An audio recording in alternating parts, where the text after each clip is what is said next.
ओम शांति। आज 24 सितंबर 2021 के ईश्वरीय महावाक्य एक नजर मुरली की मुख्य पॉइंट पर।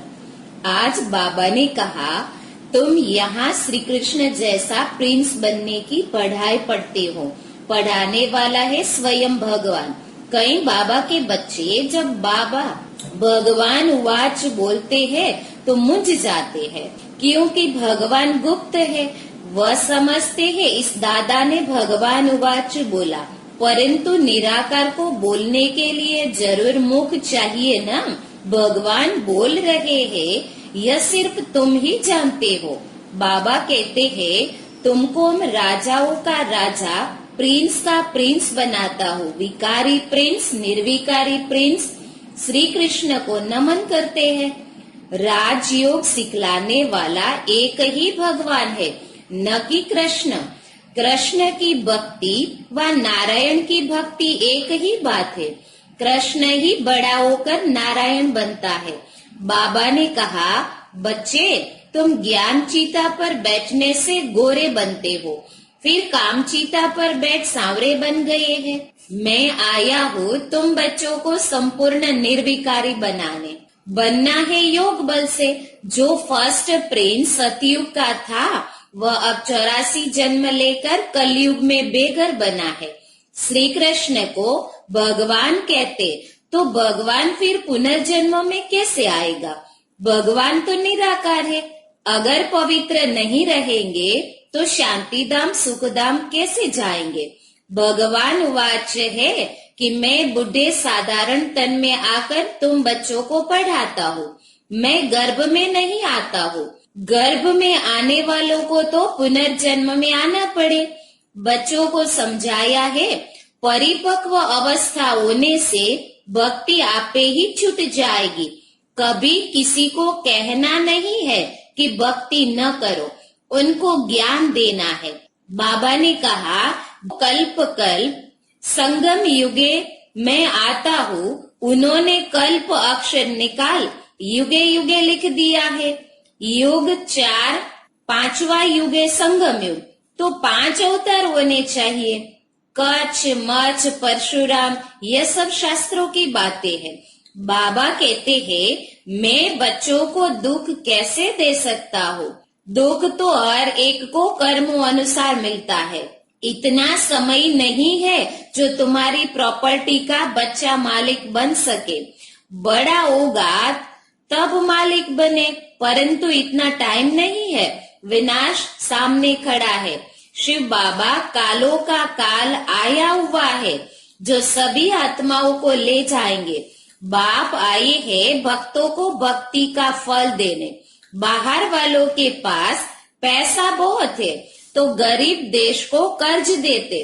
उनको ये पता नहीं है कि रिटर्न हो रहा है। घोर अंधियारे में कुंभकर्ण की नींद में सोए हुए हैं, फिर पिछाड़ी में हाय हाय करके उठेंगे। फिर तुम कहेंगे टू लेट। बाप कहते हैं, बच्चे अब जल्दी जल्दी पुरुषार्थ करते जाओ। बाप का फरमान है कि अब पतित नहीं बनना है। बाप रूहानी यात्रा सिखलाते हैं। कहते हैं, मामेकम याद करो तो पतित से पावन बन जाएंगे, दुख दूर हो जाएंगे। बाबा से राय लेनी है, इस हालत में हम क्या करें? लास्ट में बाबा ने कहा, बच्चों को बाप की आज्ञा पर चलना है, इसमें ही कल्याण है। लौकिक अलौकिक दोनों तरफ तोड़ निभाना है। लौकिक से युक्ति युक्त चलना है। वानप्रस्थ का अवस्था है, अंतिम जन्म में पावन जरूर बनना है, क्योंकि वापस घर जाना है। पुराने संस्कारों व विघ्नों से मुक्ति प्राप्त करने के लिए शक्ति संपन्न बनना है। अलंकारों से सदा सजे सजाए रहो। वैष्णव बनो। पुरानी दुनिया या कोई वस्तु व्यक्तियों से किनारा सहज कर लेना है। हर समय हर कर्म में बैलेंस रखना ही सर्व की ब्लेसिंग प्राप्त करने का साधन है। आप सुनते हैं महावाक्यों को विस्तार से।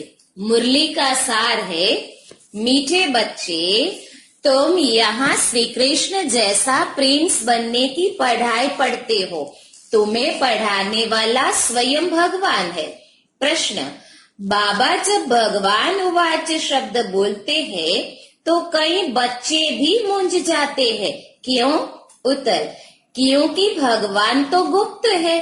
वह समझते हैं शायद इस दादा ने भगवान उवाच बोला, परंतु निराकार भगवान को बोलने के लिए जरूर मुख चाहिए ना। बाबा कहते यह वंडरफुल समझने की बात है कि मैं कैसे इनमें प्रवेश कर तुम्हें पढ़ाता हूँ। ओम शांति। भगवान उवाच, भगवान क्या कहते हैं? यह भगवान उवाच किसने कहा? देखने में तो कोई आता नहीं, मनुष्य को भगवान नहीं कहा जाता। कोई समझेंगे कि बोलने वाले ही कहते हैं भगवान उवाच, लेकिन निराकार भगवान बोल रहे हैं यह सिर्फ तुम ही जानते हो। यह कौन बैठा है, भगवान कहाँ है, यह नई बात है ना, इसलिए मनुष्य मुंझाते हैं। लेकिन भगवान उवाच है जरूर। कहते हैं कि मैं बच्चों को राजयोग सिखा रहा हूँ। नर से नारायण अथवा कृष्ण, नारी को लक्ष्मी अथवा राधे बनाने लिए योग और ज्ञान सिखाता हूँ। इनसे और क्या चाहिए? तुमको हम राजाओं का राजा, प्रिंस का प्रिंस बनाता हूँ। प्रिंस प्रिंसेस भी तो मंदिर में जाते होगे ना। विकारी प्रिंस, निर्विकारी प्रिंस श्री कृष्ण को नमन करते हैं, तो मैं तुमको प्रिंस का भी प्रिंस बनाता हूँ। श्री कृष्ण जैसे स्वर्ग का प्रिंस बनो। नॉलेज पढ़ने से ही तो बनेंगे ना। डॉक्टर व बैरिस्टर कहेंगे ना स्टूडेंट को कि मैं तुमको डॉक्टर व बैरिस्टर बनाता हूँ, परंतु पढ़ेंगे तब तो बनेंगे। बाबा कहते बच्चे अच्छी रीति समझते हो कि राजयोग सिखलाने वाला एक ही भगवान है, न कि कृष्ण। राधे कृष्ण तो अलग अलग राजाई के बच्चे हैं। उन्हों की आपस में सगाई होती है, शादी के बाद नाम बदलता है। इसलिए चित्र में भी लक्ष्मी नारायण के नीचे राधे कृष्ण को दिखाया है। अब बाप अच्छी रीति समझाते हैं कि यह ब्रह्मा भी नंबर 1 भगत था। पिछाड़ी में नारायण की पूजा करते थे। कृष्ण की भक्ति की व नारायण की भक्ति की एक ही बात है। कृष्ण ही बड़ा होकर नारायण बनता है। अब तुमको नर से नारायण बनने के लिए राजयोग सिखला रहे हैं। अब तुम्हारे 84 जन्म पूरे हुए, अब इनकी आत्मा भी पढ़ रही है, फिर भविष्य में श्री कृष्ण बनती है। बाप कहते हैं बच्चों, तुम ज्ञान चीता पर बैठ गोरे बनते हो, फिर काम चीता पर बैठ सांवरे बन गए हो। यह है कंसपुरी। मैं तुमको कृष्णपुरी ले जाने के लिए आया हूँ। श्री कृष्ण ही सर्वगुण संपन्न 16 कला संपूर्ण है। यहाँ कोई में सर्वगुण है नहीं। मैं आया हूँ बच्चों को संपूर्ण निर्विकारी बनाने। बनना है योग बल से। बाहुबल है हिंसक लड़ाई, जो तीर कमान से होती थी, फिर बंदूकों तलवारों से हुई, अब तो होती है बॉम्ब से। खुद कहते हैं हम ऐसे बॉम्ब्स बनाते हैं जो घर बैठे सब खत्म हो जाएंगे, फिर मिलिट्री क्या करेगी? बाप कहते हैं मीठे मीठे बच्चों, यह पाठशाला है। मैं तुमको प्रिंस श्री कृष्ण जैसा बनाता हूँ। जो फर्स्ट प्रिंस सतयुग का था, वह अब 84 जन्म लेकर कलयुग में बेघर बना है। भारत में ही उनका राज्य था, फिर पुनर्जन्म लेना पड़े ना। कृष्ण को भगवान कहते तो भगवान फिर पुनर्जन्म में कैसे आएगा? भगवान तो निराकार है, वह ही एक रचयिता, बाकी सब है रचना। तब तो कहते हैं कि हम आत्माएं सब भाई भाई है। बाप समझाते हैं कि तुम ब्रह्मा कुमार कुमारी आपस में भाई बहन ठहरे, तो फिर क्रिमिनल असॉल्ट कैसे हो? तुम वर्षा एक बाप से लेते हो भविष्य के लिए। अगर पवित्र नहीं रहेंगे तो शांतिधाम सुखधाम में कैसे जाएंगे? पुकारते भी है हम पतित बन गए हैं, पावन बनाने आओ। तो बाप कहते हैं मुझे याद करो, यह तुम्हारा अंतिम जन्म है। तुम सब आत्माएं आप वापिस वानप्रस्थ में जा सकती हो, इसलिए वानप्रस्थी हो। ऐसा कोई गुरु रास्ता बता न सके। यह ज्ञान है ही एक बाप के पास, वही पतित पावन निराकार है। बाप कहते हैं कि मुझे याद करो, थोड़े टाइम के लिए मैंने इस तन का लोन लिया है। शरीर बिगर आत्मा कैसे बोल सकेगी? भगवान वाच है कि मैं बूढ़े साधारण तन में प्रवेश कर तुम बच्चों को पढ़ाता हूँ। मैं गर्भ में नहीं आता हूँ। गर्भ में आने वाले को तो पुनर्जन्म में आना पड़े। मैं एक ही बार आता हूँ। प्रकृति का आधार मुझे जरूर चाहिए। मैं इसमें बैठ तुमको पढ़ाता हूँ। यह तो पहले अपना जवाहरात का धंधा करता था, कोई गुरु ने नहीं सिखाया। अचानक ही बाप ने प्रवेश किया। करण करावनारों ने कारण इससे कर्तव्य कराते रहते हैं। यह भी सीखता जाता है, तुम भी साथ में सीखते जाते हो।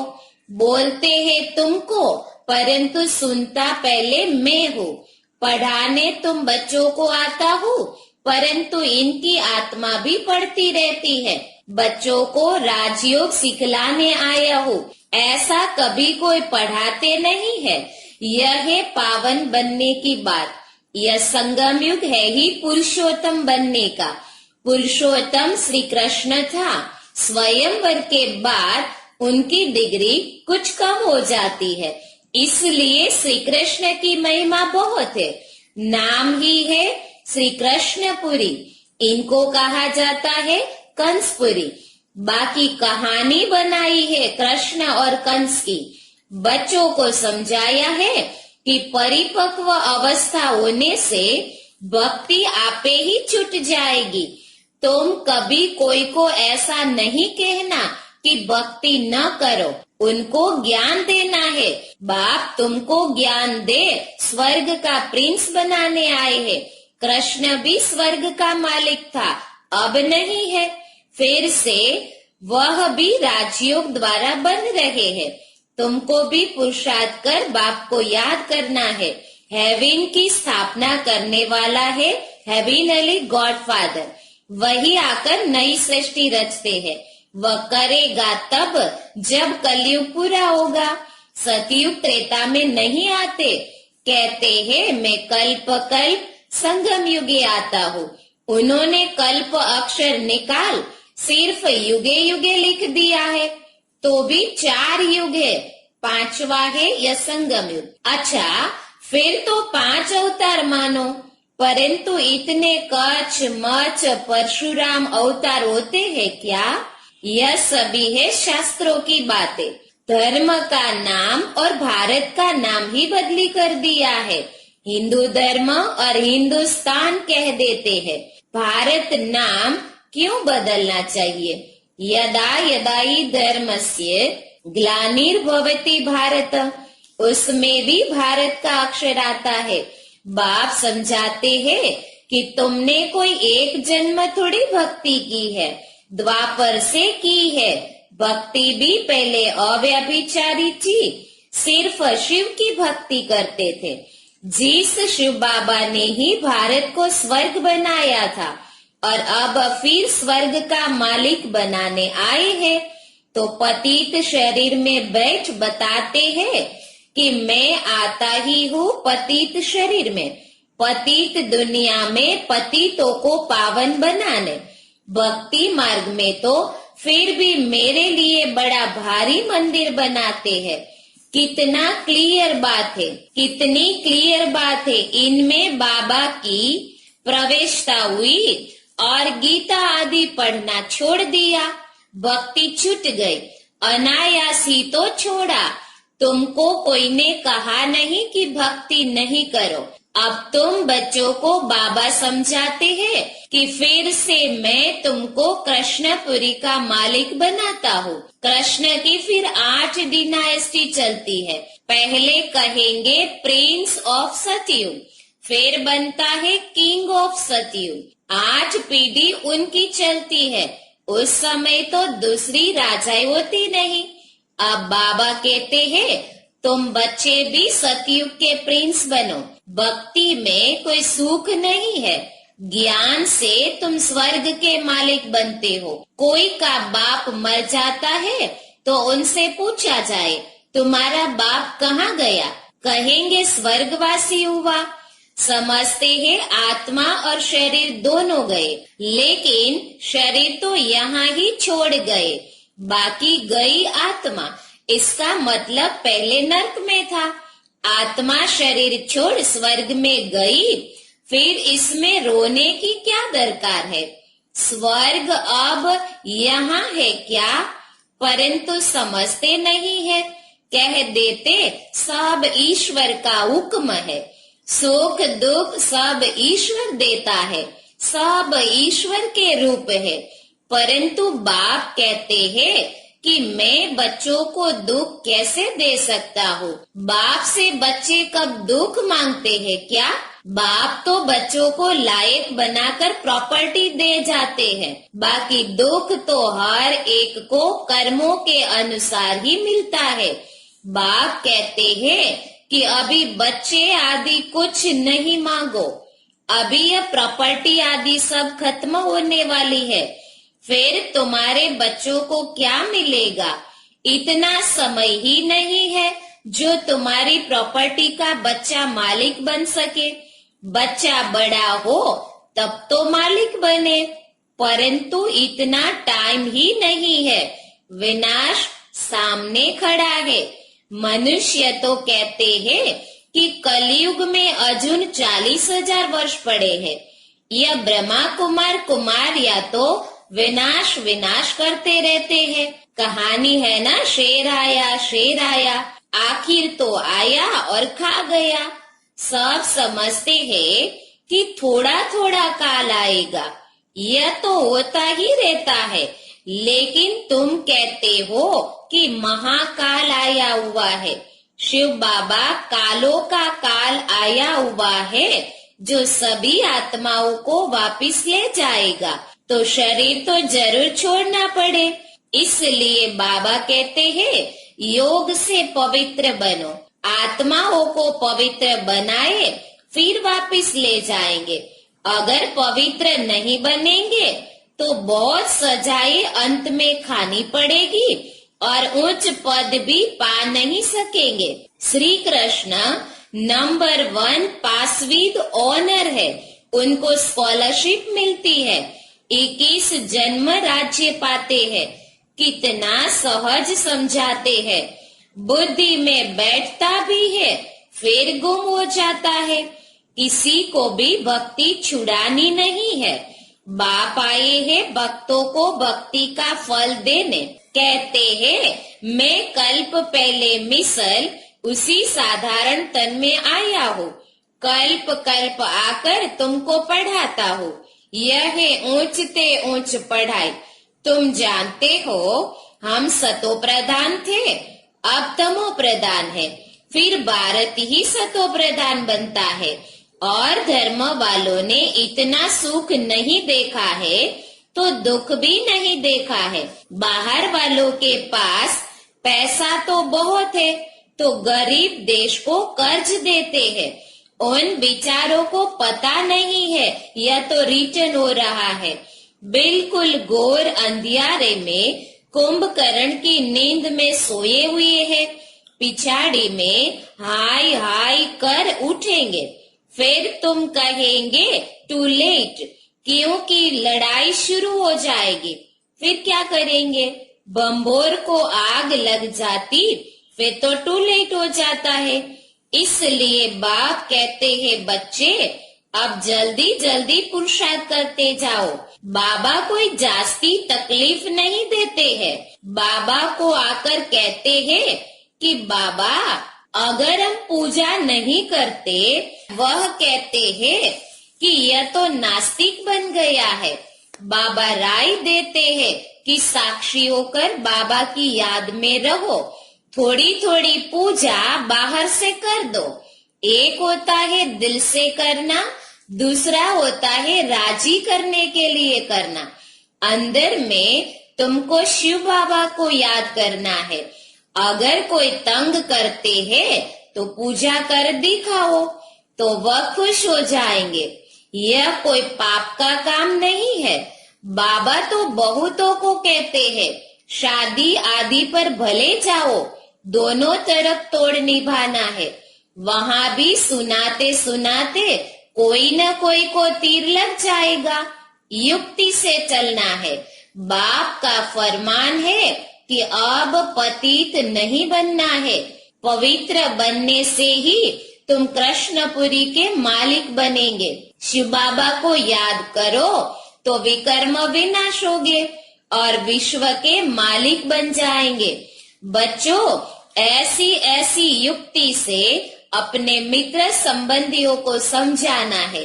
वह है जिस्मानी यात्रा, यह है रूहानी यात्रा। यह रूहानी यात्रा बाप सिखलाते हैं।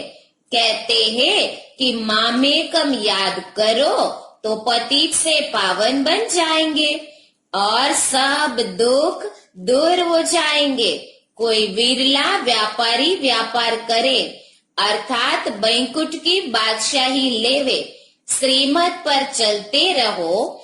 ऐसे भी न हो पैसे आदि कहाँ मुफ्त में जाए, कुछ फल नहीं निकले। घर बार भी संभालना है, बच्चों की पालना भी करनी है। सिर्फ श्रीमत पर चलना है। राय लेनी है कि बाबा इस हालत में हम क्या करें। बाबा, बच्ची कहती है कि हम शादी करें, तो बाबा कहते हैं कि शादी करानी ही पड़ेगी, क्योंकि उनका हिस्सा है, उनको दे दो। बाप सिर्फ समझाते हैं। फिर भी कुछ पूछना हो तो पूछ कर श्रीमत पर चलो। बच्चों को बाप की आज्ञा पर चलना है, इसमें ही कल्याण है। अच्छा, मीठे मीठे सिकील दे बच्चों प्रति माता पिता बाप दादा का याद प्यार और गुड मॉर्निंग। रूहानी बाप की रूहानी बच्चों को नमस्ते। हम रूहानी बच्चों की रूहानी बाप दादा को याद प्यार, गुड मॉर्निंग और नमस्ते। शुक्रिया बाबा, शुक्रिया। धारणा के लिए मुख्य सार पहला, हर कर्म साक्षी होकर शिव बाबा की याद में करना है। लौकिक अलौकिक दोनों तरफ तोड़ निभाना है। लौकिक से युक्ति युक्त चलना है। दूसरा, इस समय अंतिम जन्म में भी यह वानप्रस्थ अवस्था है, वापस घर जाना है, इसलिए पावन जरूर बनना है। कोई भी बंधन नहीं बनाने हैं। वरदान, पुराने संस्कारों व विघ्नों से मुक्ति प्राप्त करने वाले सदा शक्ति संपन्न भव। पुराने संस्कारों व विघ्नों से मुक्ति प्राप्त करने वाले सदा शक्ति संपन्न भव। विस्तार, किसी भी प्रकार के विघ्नों से, कमजोरियों से या पुराने संस्कारों से मुक्ति चाहते हो तो शक्ति धारण करो, अर्थात अलंकारी रूप होकर रहो। जो अलंकारों से सदा सजे सजाए रहते हैं वह भविष्य में विष्णु वंशी बनते हैं, लेकिन अभी वैष्णव बन जाते हैं। उन्हें कोई भी तमोगुणी संकल्प व संस्कार टच नहीं कर सकता। वे पुरानी दुनिया अथवा दुनिया की कोई भी वस्तु और व्यक्तियों से सहज ही किनारा कर लेते हैं। उन्हें कारणे अकारणे भी कोई टच नहीं कर सकता।